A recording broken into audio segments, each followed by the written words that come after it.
महाराष्ट्रातील शेतकऱ्यांना दिलासा देण्यासाठी राज्य शासनाच्या वतीने अहिल्यादेवी होळकर शेतकरी कर्जमाफी योजना जाहीर केलेली आहे आणि या कर्जमाफी योजनेच्या याद्या आता गावोगावी लागू लागल्या आहेत। परंतु या कर्जमाफीमध्ये आकड्यांचा मोठा गोंधळ निर्माण झाल्याचं पाहायला मिळतंय। शेतकऱ्यांनी उचललेली कर्जाची रक्कम, शासनानं माफ केलेली कर्जमाफीतली रक्कम आणि बँकेमधली ऍक्च्युअल कर्जाची रक्कम यामध्ये मोठी तफावत आढळून आलेली आहे। माझ्यासोबत शेतकरी आहेत गोरेगावचे, जे बँकेमध्ये आलेले आहेत। मला सांगा, काय नेमका गोंधळ झालेला इथं? नाही, मुळातच सरकारनं हे ज्या काही याद्या प्रसिद्ध केल्या, हिंगोली जिल्ह्यामध्ये 44,177 शेतकऱ्यांचे नावं असलेल्या याद्या प्रसारित झाल्या। परंतु मुळात जी रक्कम आहे, जी शेतकऱ्यांच्या यादीसमोर दिसणारी रक्कम वेगवेगळी आहे।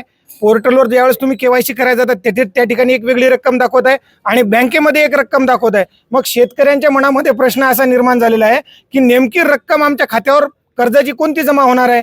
जर यादीवरची झाली तर 44,000 व्हायली, बँकेत आहे तर ती 1,64,000 आहे। मग शेतकऱ्यांच्या खात्यावर कोणती रक्कम जमा होणार आहे याची स्पष्टता जिल्ह्याच्या जिल्हाधिकाऱ्यांनी, DDR ऑफिसनी, बँकेच्या मॅनेजरनी ही शेतकऱ्यांना दिली पाहिजे, तेव्हा कुठेतरी समाधान होईल। तुम्ही बँकेमध्ये आलेत, नेमकं काय तुमच्या जे कर्ज आहे त्यावर काय? माझ्या यादीमध्ये जे नाव आलेलं आहे त्याच्यामध्ये माझं कर्ज दाखवत आहे 1,05,000 रुपये आणि जे थंब लावायला जेव्हा आपण महाई सेवा केंद्रावर जातो तेव्हा माझं कर्ज दाखवत आहे 1,65,000 आहे आणि बँकेमध्ये जेव्हा तपास केला तेव्हा 1,81,000 दाखवत आहेत। नेमकं मी रक्कम माझी कोणती माफ झाली हे मला कळायला पाहिजे। तुमचं काय आहे? माझ्यावर कर्जाची रक्कम आहे यादीप्रमाणे 94,000 रुपये। बरं. आणि बँकेमध्ये हिसाब लावला तर 1,62,700 रुपये दाखवून राहिली बँक। बरं.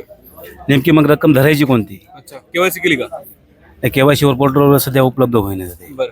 अच्छा, मग आता काय म्हणणं काय तुमचं शासनाला? म्हणणं म्हणजे आता आपली शासनाने आपल्याला कर्जमाफी 2 लाखापर्यंत पुकारली, पण यातला रक्कम धरते कोणती शासन आपल्याला मला वेळ लागेल ना। तुम्हाला कर्जमाफी किती रक्कमेची मिळणार हे अजून कळालं? कळालेच नाही। बरं. अच्छा, तुम्ही कुठले येतं, कसं ठेल तुम्ही तर?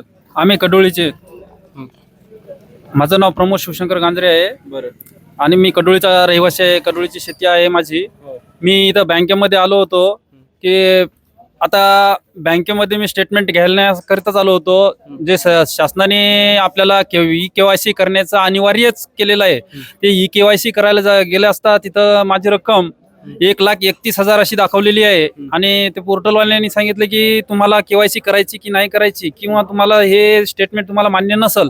आणि माझ्या जे पीक कर्जाच्या याच्यावर आपल्या यादीमध्ये 61,000 रुपये अशी रक्कम सरकारने माफ केली असं दाखवलेलं आहे।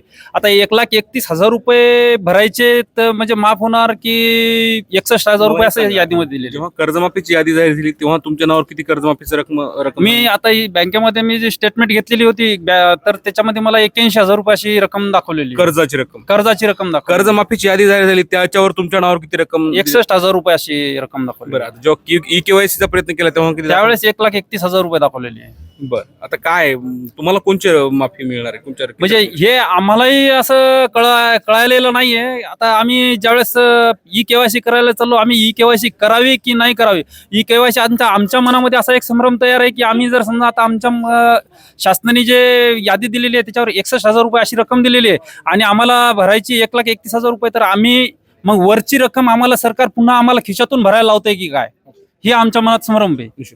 तर हे शेतकरी येतं 3 प्रकारच्या रकमेमध्ये मोठा गोंधळ आढळून आलेला आहे। कर्जमाफी जी जाहीर केलेली रक्कम आहे ती वेगळीच आहे।